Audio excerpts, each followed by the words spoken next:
The night I realized my own son had stolen my life's work, I didn't cry. I calculated. For 63 years, I built everything around my family, believing love and sacrifice would be enough. But standing in that cold kitchen, bank balance, blinking zero, I felt an old familiar ache turn into something sharper. Resolve. This isn't just a story of betrayal.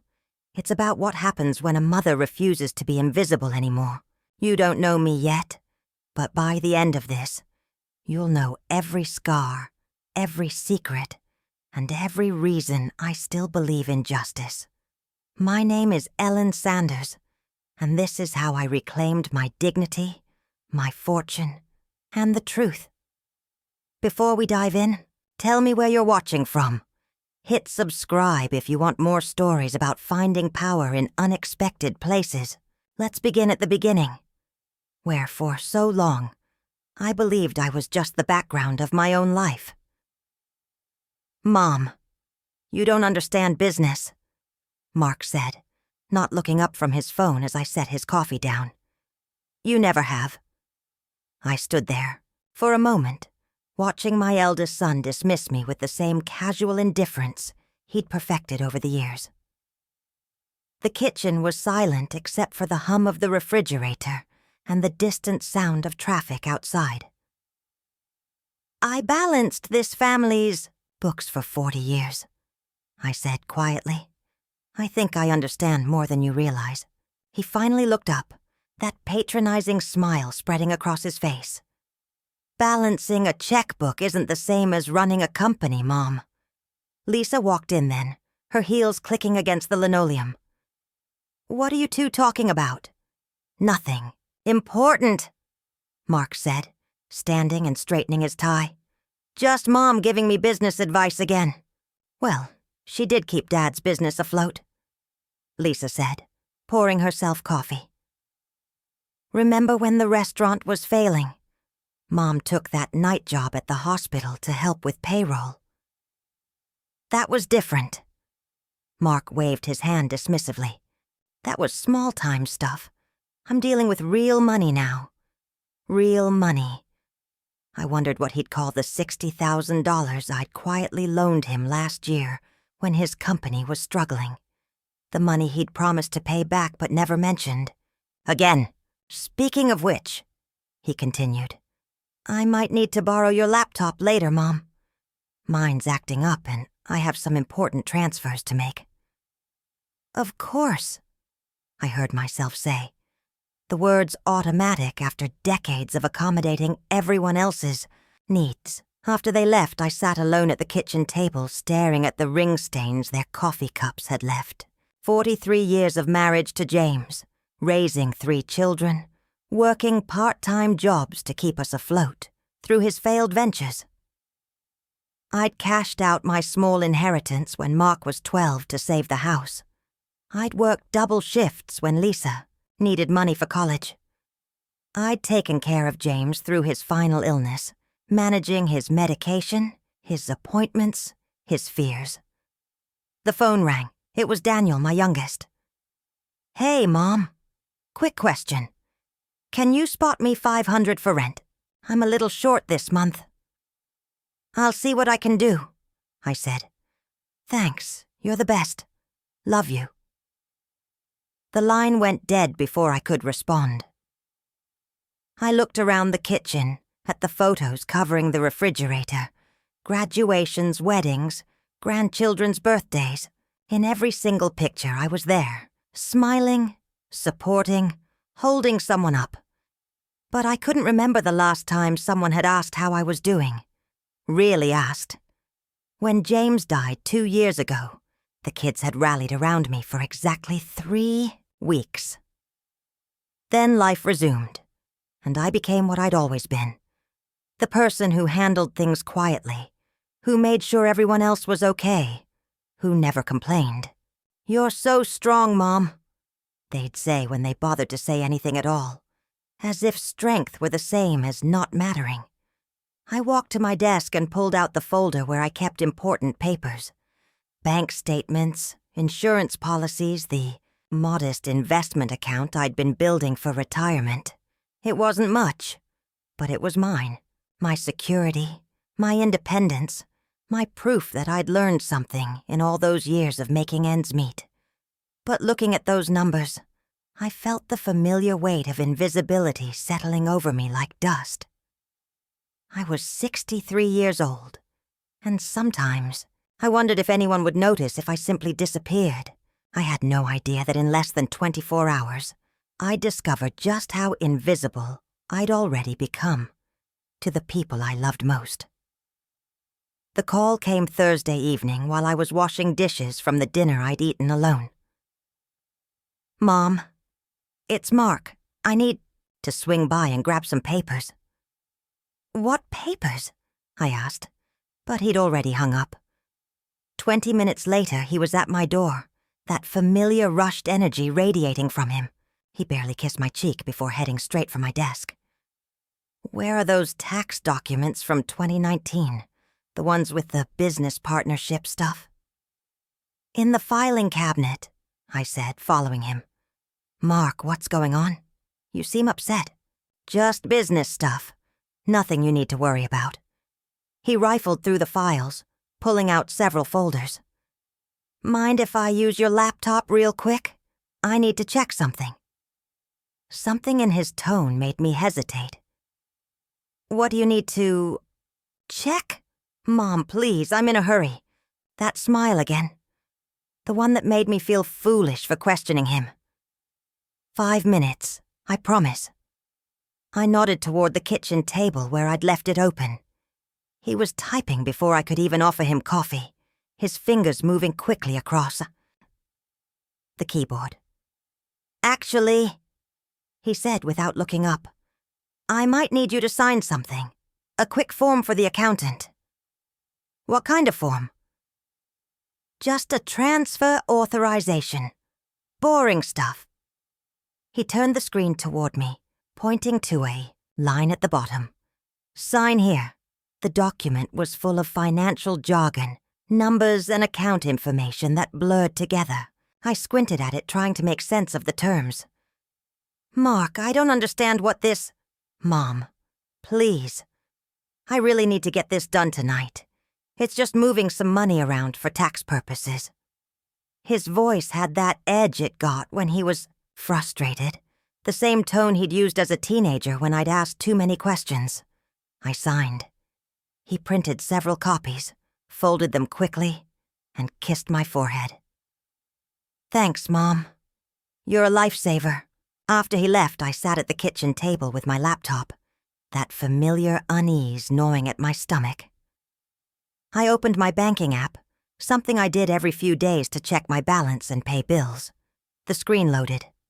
Account balance, $0. Zero, Zahar. I stared at the number, certain it was a mistake. I refreshed the page. Still 0. My heart started pounding as I clicked on the transaction history. Transfer to M. Sanders' business account, 47,322. 18. Transfer to M. Sanders' business account, 15,090. 45. Transfer to M. Sanders' business account, 8,176. 33. Every penny, my entire life savings, gone in 3 transactions, all dated today. My hands shook as I reached for my phone and dialed the bank's customer service line. "Mrs. Sanders? Yes, I see the transfers. They were authorized by your joint account holder this afternoon." "Joint account holder?" "Mark Sanders. He's been listed as an authorized user since 2018. The year I'd had my hip surgery and Mark had insisted on helping me with my finances while I recovered. The year I'd signed papers I'd trusted him to handle. "Can you reverse the transfers?" I asked, though I already knew the answer. "I'm sorry, Mrs. Sanders. The transfers were legally authorized. You'd need to resolve this matter privately with Mr. Sanders." I hung up and sat in the silence of my kitchen. The same kitchen where I'd fed my family for decades, where I'd balanced budgets on grocery money and hope, where I'd signed paper after paper because I trusted the people I loved. The betrayal didn't hit me all at once. It came in waves. First disbelief, then humiliation, then a rage so pure it surprised me. Mark hadn't just stolen my money. He'd stolen my security, my independence, my future. He'd looked me in the eye and smiled while he did it. I thought about calling Lisa, thought about crying to Rose next door, thought about all the ways I could fall apart and hope someone would put me back together. Instead, I went to my desk and pulled out a yellow legal pad. At the top, I wrote, "What Ellen Sanders actually knows." It was time to take inventory. I started writing, and once I began, I couldn't stop. What Ellen Sanders actually knows. Every business deal James ever made. I did the paperwork. Where Mark keeps his real financial records. Basement office, blue filing, cabinet. The actual value of the family trust, not what James told the kids. Which debts Mark has been hiding from his business partners. How to trace financial transactions. Learned from James's bookkeeper. The list grew longer as memories surfaced. I wasn't just a mother who'd been betrayed. I was a woman who'd spent 40 years learning skills everyone had overlooked because they came wrapped in domesticity. I knew how to research property records because I'd helped James navigate zoning issues. I understood contract law because I'd read every lease agreement, every partnership deal, every insurance policy. I could balance complex books because I'd been doing it since Mark was in diapers. Most importantly, I knew my children's weaknesses better than they knew them themselves. Mark's greatest fear wasn't losing money. It was looking like a failure, in front of his business partners. Lisa's Achilles heel was her need to be seen as the family peacemaker. Daniel would choose the path of least resistance every time. I flipped to a new page and started another list. Evidence I can gather. Bank records. I still have access to the joint accounts. Tax documents showing Mark's real income. The business partnership papers. I witnessed the signatures. Email correspondence. He used my computer for months during COVID. Property records showing what he really owns. The phone rang. Lisa's number. "Mom, Mark said you were upset about something earlier. Are you okay?" I looked down at my lists, at the evidence of a woman who was far from powerless. "I'm fine, honey. Just tired." "Well, get some rest. Mark's under a lot of pressure with the business right now." "I'm sure he is," I said.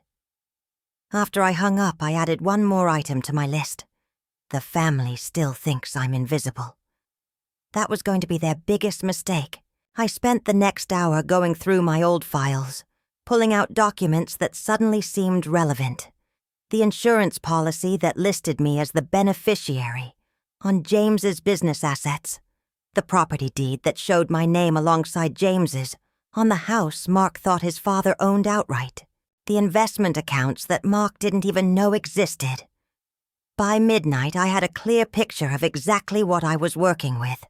I wasn't a helpless widow who'd been taken advantage of. I was a woman who'd been underestimated by people who'd forgotten that I'd been fighting their battles long before they were old enough to have any. I made myself a cup of tea and sat back down at the kitchen table. Tomorrow I'd start making phone calls. But tonight, I allowed myself to feel something I hadn't felt in years. The quiet satisfaction of a plan coming together. Mark had taught me something valuable tonight. He'd shown me that the people you love most are capable of betraying you completely. Now I was going to teach him something in return. Friday morning, I called Rose before 7. "Ellen, is everything okay?" "Rose, I need your help. Can you come over for coffee?" She was at my door 20 minutes later, still in her bathrobe, her gray hair pulled back in a scrunchie. Rose had been our neighbor for 30 years, had watched my children grow up, had sat with me through James's final illness. More importantly, She'd worked as a paralegal for 40 years before retiring. "Mark stole my savings," I said without preamble as I poured her coffee. She set down her cup so hard it rattled against the saucer. "How much?" "All of it. $72,000. "That bastard!"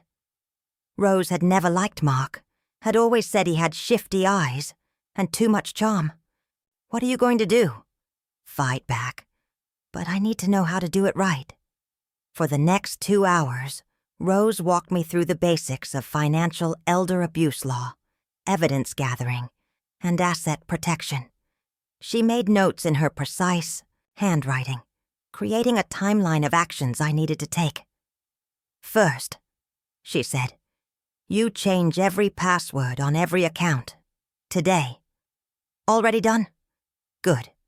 Second, you gather every piece of documentation you can find. Bank records, emails, anything that shows a pattern of financial manipulation. Working on it." She looked at me with new respect. "Ellen, how long have you been planning this?" "Since about 3 this morning."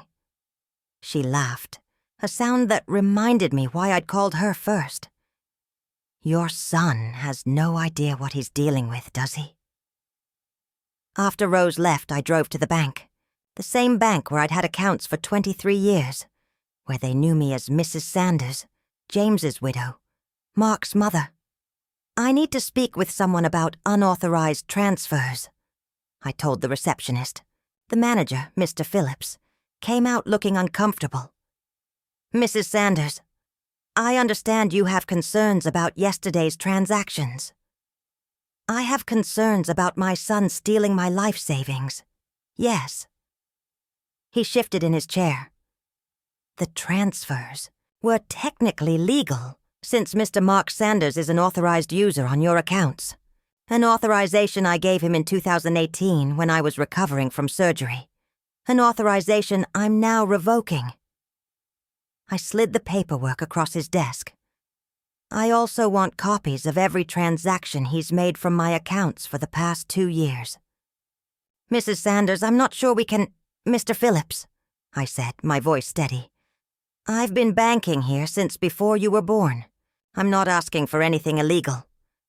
I'm asking for records of my own money being moved without my knowledge or consent. Unless you'd prefer I take my business to First National." He handed me the forms.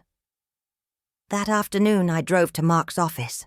The receptionist, a young woman named Maggie, looked surprised to see me. "Mrs. Sanders, Mark's in a meeting, but I can tell him you're here."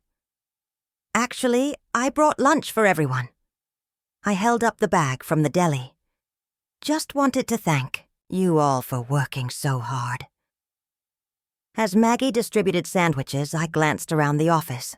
The stack of past due notices on Mark's desk, the worried conversations I could overhear through his closed door, the way his business partner kept checking his phone with increasingly anxious expressions. Mark's company was failing, had been failing for months, and now I knew where he'd gotten the money to keep it afloat. "Your son's been under a lot of pressure," Maggie said quietly as we stood by the water cooler. "He's been working 18-hour days, trying to save the company." "Has he now?" I said. When Mark finally emerged from his meeting, his face went pale when he saw me. "Mom? What are you doing here?" "Just thought I'd bring lunch. You work so hard." I smiled the same pleasant smile I'd been wearing for decades. "How's business?" "Fine. Good. We're expanding." The lie hung between us like smoke. I could see it in his eyes. The panic, the calculation, the desperate hope that I was still the naive woman who'd signed papers without reading them. "That's wonderful, dear. I'm so proud of you."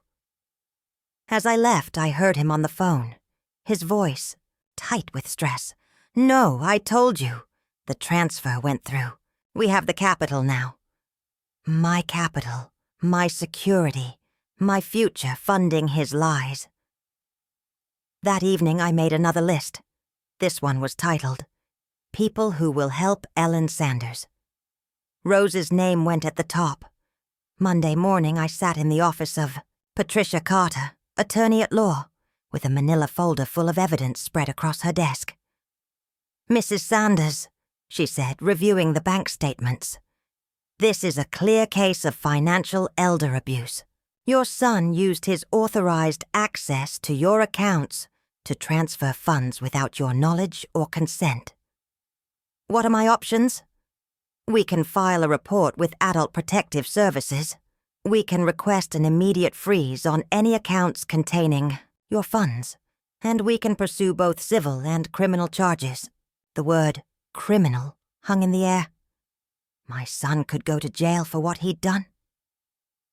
"How long will it take?" "The freeze can happen within hours. The rest, weeks, possibly months." I thought about Mark's face in his office, the panic barely concealed behind his smile. "Let's start with the freeze." By Tuesday afternoon, Mark's business accounts were locked pending investigation. His partners couldn't access their operating capital. His payroll was frozen. His expansion plans came to a screeching halt. He called Wednesday, his voice shaking with rage. "Mom, what did you do?" "I protected what's left of my savings, Mark. You don't understand. You're going to destroy everything I've worked for." "Like you destroyed my retirement, my security? I was going to pay you back. This was just temporary." I let the silence stretch between us. "Come to dinner Sunday, Mark. Bring Lisa and Daniel. It's time we had a family meeting." "Mom, Sunday, Mark, 6 o'clock. I hung up before he could respond. The next call came, from Lisa, tears in her voice. "Mom, Mark says you're having him investigated. That can't be true." "It's true." "But why? He's your son. And I'm his mother, the mother he stole from." "There has to be some misunderstanding. Mark would never—" "Mark took $72,000 from my accounts without telling me, Lisa. He used authorization I gave him during my surgery to fund his failing business." The silence on the other end told me everything I needed to know. Lisa had suspected something was wrong. "We'll figure this out," she said finally. "As a family." "Yes," I agreed, "we will." Daniel's call came Friday. "Mom, I don't understand what's happening. Mark says you're trying to have him arrested." "I'm trying to get my money back, Daniel." "But he's family. Can't you guys work this out privately?" "He had the chance to work it out privately when he decided to steal from me." "God, Mom, don't be so dramatic. It's just money. Just money. My life savings, my independence, my security in old age. Just money to the son who'd called me 3 days earlier asking for rent help. You're right, Daniel. It's just money. Which is why Mark should have no problem returning it." Sunday was 3 days away. 3 days to prepare for a conversation that would either save my family or destroy it completely. I knew which outcome. I was prepared to accept. Saturday evening, the call started. First, Lisa. "Mom, I talked to Sam about this whole thing with Mark. He thinks you should consider the impact on the grandchildren if Mark goes to jail." "Lisa, did you know Mark's business was failing?" Silence. "Did you know he'd been asking me for money for months? Small amounts, always with promises to pay it back?" "Mom, did you know he had access to all my accounts?" "I thought Dad set that up before he died." "Your father died 2 years ago, Lisa. Mark got access to my accounts when I was recovering from surgery. Access I never intended to be. Permanent." More silence. "I can't choose between my mother and my brother." "I'm not asking you to choose between us. I'm asking you to choose between right and wrong." She hung up. An hour later, Daniel called. "Mom, this is insane. You're tearing the family apart over money." "I'm holding someone accountable for stealing from me." "But it's Mark. He's not some stranger." "You're right. A stranger wouldn't have had my trust to betray." "Look, I know Mark can be intense, but he's not a criminal. Daniel, if your boss took money from your paycheck without telling you, what would you call it?" "That's different." "How?" He couldn't answer. Sunday morning brought flowers from Mark, expensive roses with a card that read, "Sorry for the misunderstanding. Let's talk." As if $70,000 was a miscalculation instead of theft. Lisa arrived first, looking like she hadn't slept. She hugged me carefully, as if I might break or explode. "Mom, before everyone gets here, I need you to know that Mark showed me the business projections. He really was planning to pay you back." "With what money, Lisa? His company is hemorrhaging cash." "He said the expansion was going to turn things around." "He was expanding with my money. My retirement fund was his business plan." Daniel came in looking uncomfortable, barely making eye contact. "Hey, Mom." "Hello, sweetheart." Mark was 20 minutes late, a power play I recognized from his teenage years. When he finally walked in, he looked exhausted and angry. "Mom," he said, not sitting down, "we need to resolve this situation." "Sit down, Mark." "I'd rather stand." "I said sit down." Something in my voice made him comply. For the first time in years, my adult son did what I told him to do without argument. I looked around the table at my 3 children. The babies I'd raised, the adults I'd supported, the people I'd sacrificed everything for.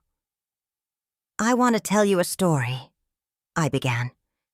"It's about a woman who spent 43 years putting everyone else's needs before her own, who worked 2 jobs to pay for college tuition, who cashed out her inheritance to save the family home, who gave up her own dreams to support everyone else's."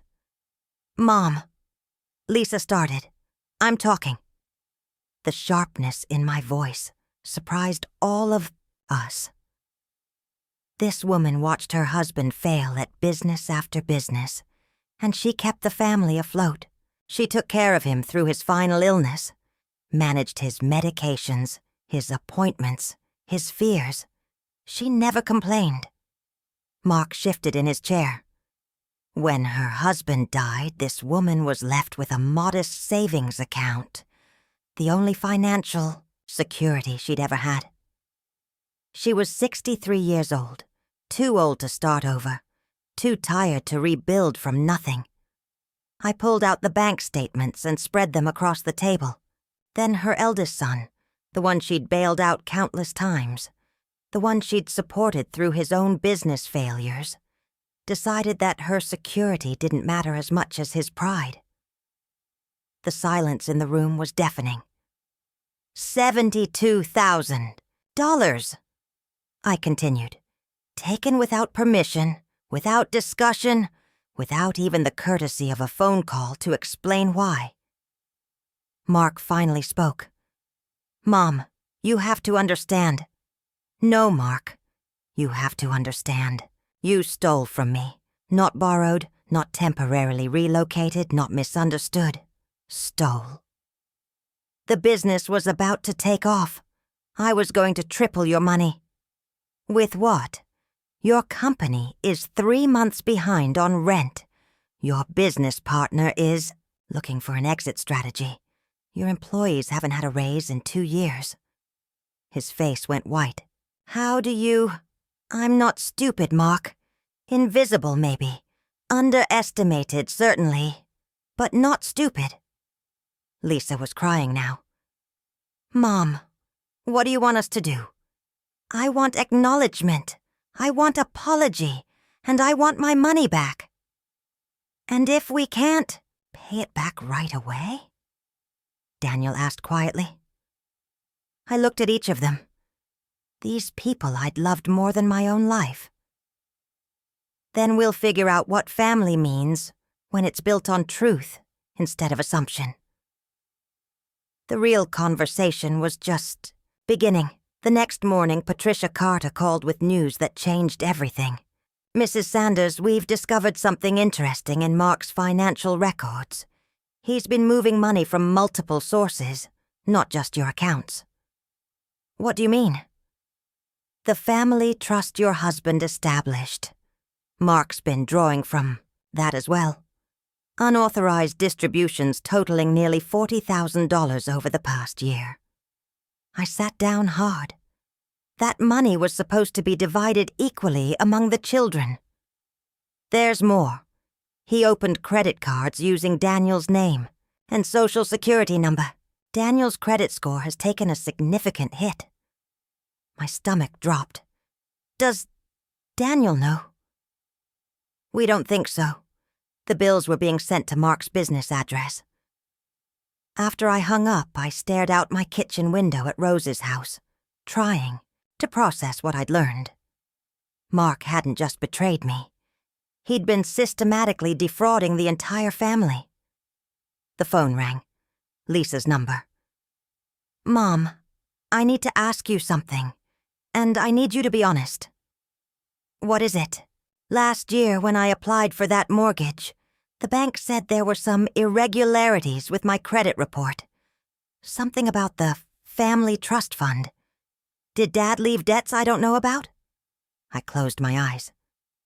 Lisa, how much do you know about the trust? Just that Dad set it up to provide for all of us. Mark's been managing it since Dad died. Mark's been stealing from it. The silence stretched so long I thought she'd hung up. How much? She whispered. 40,000 so far. Plus, he's been using Daniel's identity to open credit accounts. Oh, God! Oh, my God! I could hear her crying. Mom, I defended him to my husband. I told Sam you were being vindictive, that family should stick together. Lisa, I'm such an idiot. I should have known. The way he always had explanations for everything. The way he made me feel guilty for asking questions about Dad's estate. You're not an idiot. You trusted your brother. So did you. 3 hours later, Daniel was at my door, his face pale with fury. Mom, is it true? About the credit cards? I showed him the documents Patricia had faxed over. His credit report. Pages of accounts he'd never opened. Debts he'd never incurred. This is why I couldn't get approved for that student loan, he said, his voice shaking. This is why my credit score tanked. I thought it was some kind of identity theft, but I never imagined. I'm sorry, Daniel. No, Mom, I'm sorry. I'm sorry I told you to let this go, that it was just money. I'm sorry I made you feel like you were being dramatic. He looked up at me, and for a moment he was my little boy again, the one who'd come to me with scraped knees and hurt feelings. What do we do now?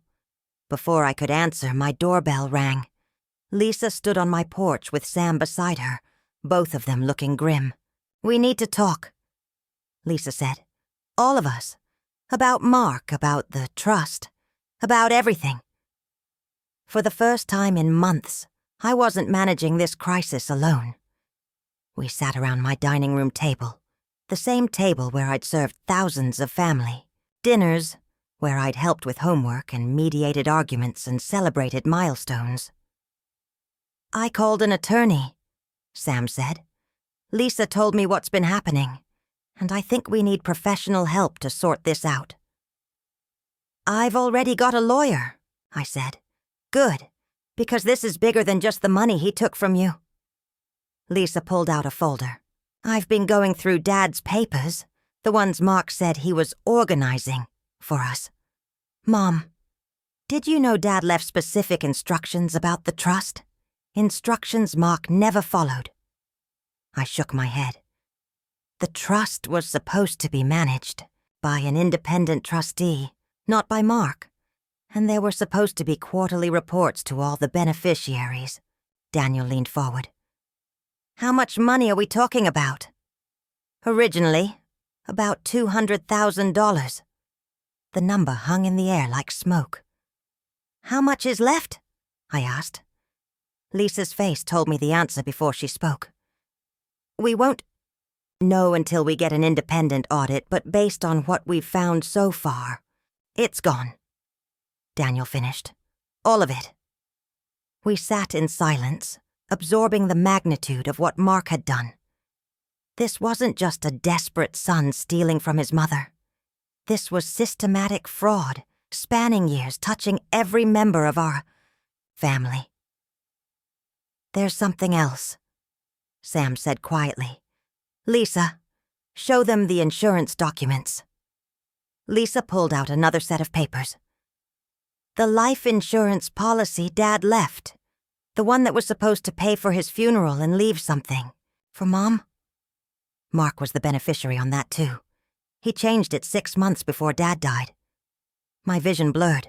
James's final gift to me. The security he'd wanted me to have. Gone. How much? I whispered. $50,000. The room spun. In total, Mark had stolen or misdirected nearly $200,000 from his own family. My retirement, the children's inheritance, their father's final gift to me. All of it gone. We have to stop him, Daniel said, his voice harder than I'd ever heard it. We have to make him pay for this. For the first time since this nightmare began, my children were on my side. But I wasn't sure it was too late to save what was left of our family. Or our future. Tuesday evening, Mark sat across from me in the same chair where he'd eaten Sunday dinner every week for 2 years after his father's death. The same chair where I'd served him countless meals, listened to his problems, offered encouragement when his business struggles began. But this wasn't Sunday dinner. Lisa and Daniel flanked me at the table. Sam sat quietly in the corner, a witness to what was about to unfold. Patricia Carter had positioned herself near the window, her recording device prominently displayed. Mark, I began, we need to discuss your management of the family trust. His confidence flickered. What about it? I slid the audit report across the table. The independent accounting firm found some discrepancies. He glanced at the papers without picking them up. I can explain any questions you might have. Can you explain why the trust account shows a balance of $3,000 when it should contain over $200,000? There were investments, market fluctuations. The economy's been tough, Mark. My voice cut through his excuses. There were no investments. You transferred money directly from the trust to your business accounts. Lisa leaned forward. We have the bank records, Mark. Every transaction for the past 3 years. You went behind my back? His voice rose.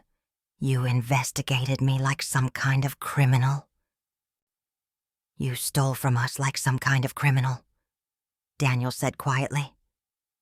Mark turned to our youngest son, his expression shifting from anger to wounded disbelief. Danny, you can't seriously believe. I believe the credit report showing accounts you opened in my name. I believe the debt collection calls I've been getting for cards I never applied for. The color drained from Mark's face. The insurance policy, I continued, consulting my notes. Dad's life insurance. You changed the beneficiary 6 months before he died. He asked me to handle his affairs.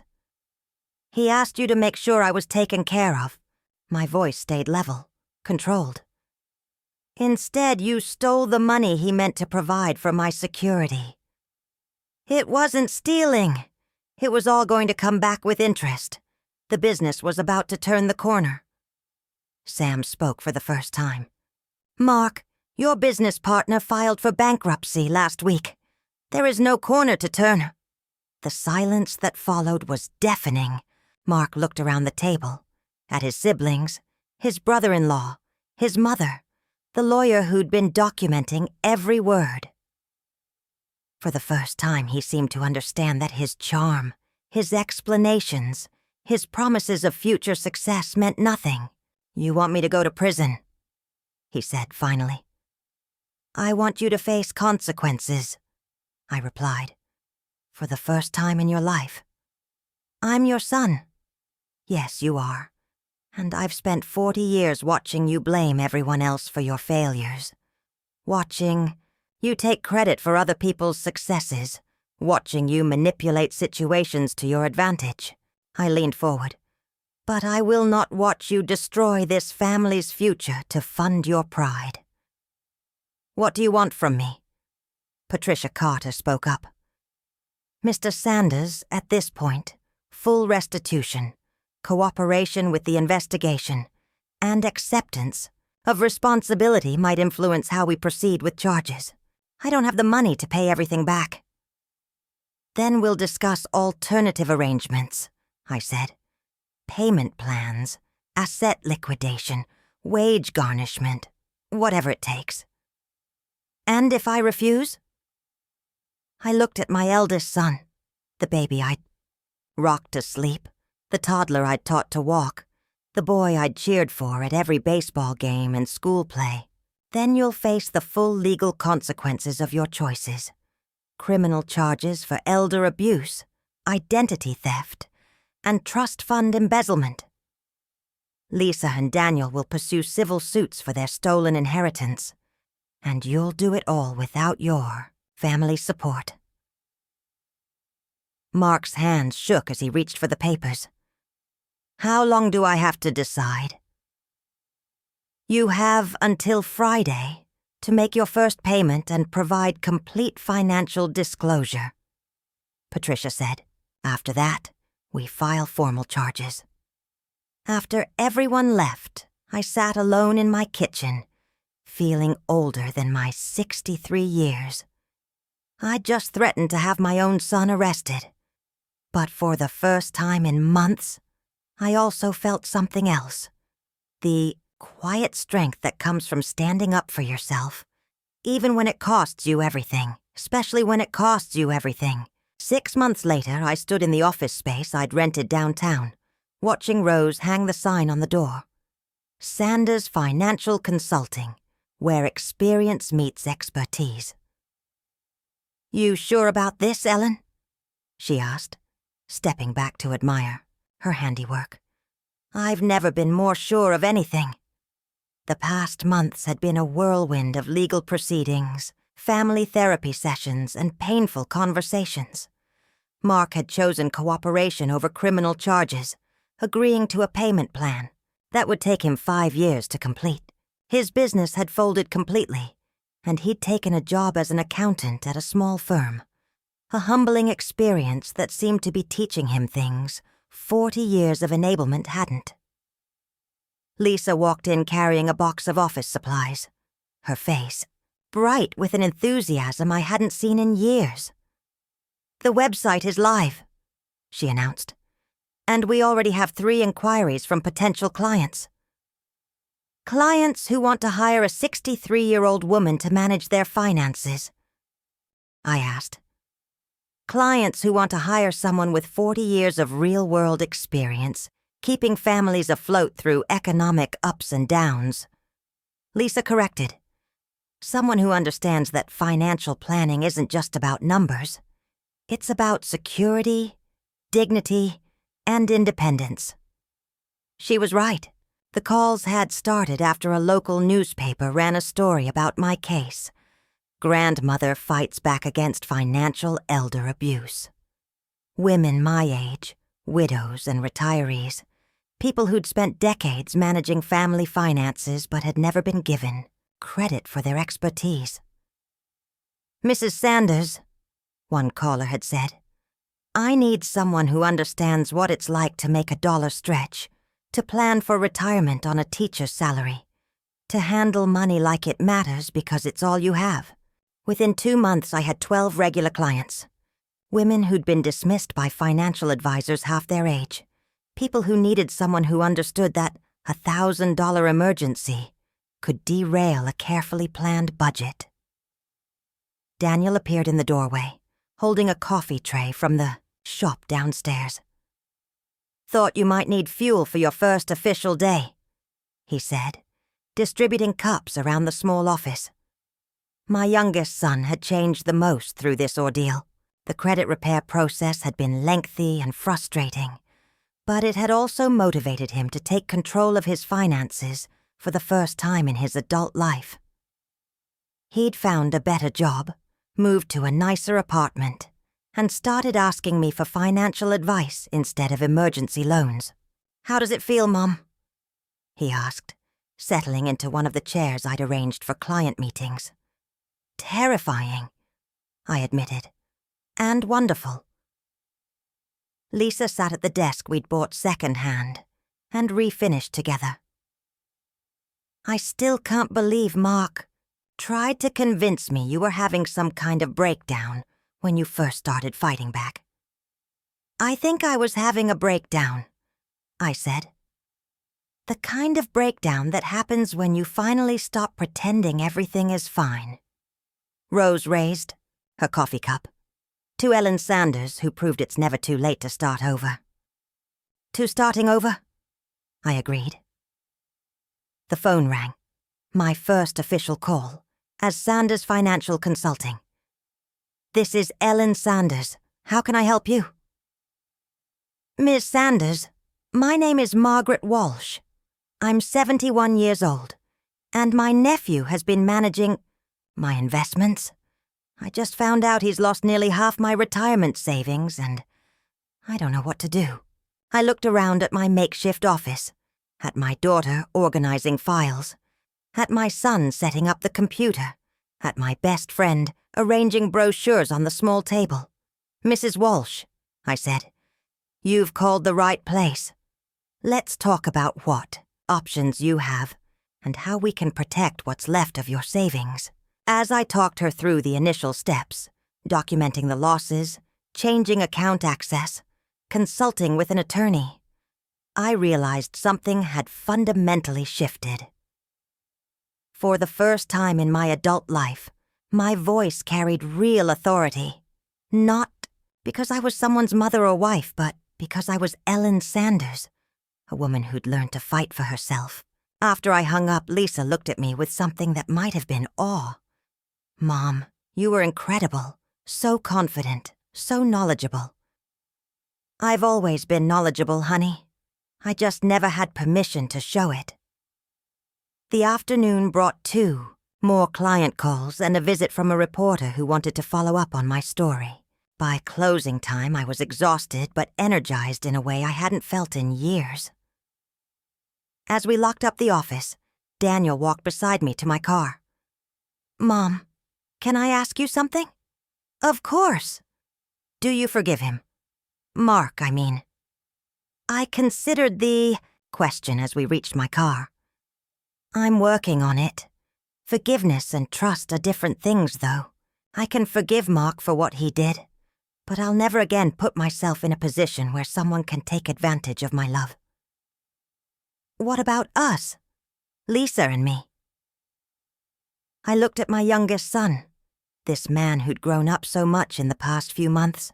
"You and Lisa have earned back my trust by standing with me when it mattered, but more importantly, you've learned to see me as a person, not just as Mom." He hugged me then, something he hadn't done since he was a teenager. "I'm proud of you," he said, "for fighting back, for starting over, for showing us what strength really looks like."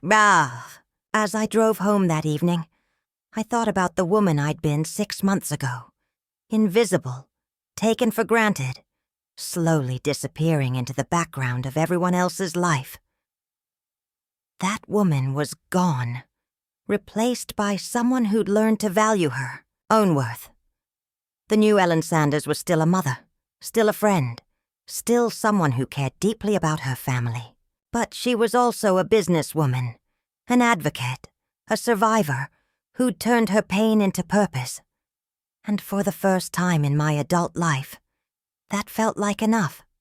1 year after that terrible night in my kitchen, I received an unexpected visitor. The doorbell rang on a Saturday morning while I was reviewing client files at my dining room table. The same table where we'd held that painful family confrontation, now repurposed as my home office overflow space. Mark stood on my porch, holding a small envelope. "Mom, could we talk?" I studied my eldest son's face. He looked older, worn down by the year of consequences he'd finally faced. But there was something different in his eyes, a humility I'd never seen before. "Come in." We sat in the living room, the space between us feeling both familiar and foreign. He handed me the envelope. "It's not everything," he said, "but it's the first full payment ahead of schedule, $3,000. I opened the envelope and found a cashier's check and a handwritten letter. "Read it later," he said quickly. "I'm not good with words when you're looking at me." "How's the job?" I asked, humbling. He almost smiled. "My boss is a woman, about your age who doesn't take any nonsense. She reminds me of you, actually. The you I never bothered to see. And therapy. Hard. Really hard. Dr. Martinez makes me look at things I've been avoiding for years." He paused. "I never understood how much I hurt you. I thought you were just there. Like you didn't have your own needs, your own dreams." "I was there, Mark. For 40 years I was always there. I know that now, and I know sorry isn't enough, but I need to say it anyway. I'm sorry I stole from you. I'm sorry I betrayed your trust. I'm sorry I made you feel invisible." We sat in silence for a moment. "There's something else," he continued. "I've been attending these meetings. People who've committed financial crimes against family members. There are more of us than you'd think." "That's not comforting, Mark." "No, but it's made me realize something. Most of the victims never fight back. They just accept it. They let their families destroy them because they're afraid of losing everyone they love." He looked directly at me for the first time since he'd arrived. "You didn't do that. You fought back. You chose your own dignity over keeping the peace. And that took more courage than I ever gave you credit for." "I didn't feel courageous. I felt desperate." "Maybe that's what courage is sometimes." After he left, I read his letter. 3 pages of apologies, acknowledgments, and promises. But the part that made me cry was the end.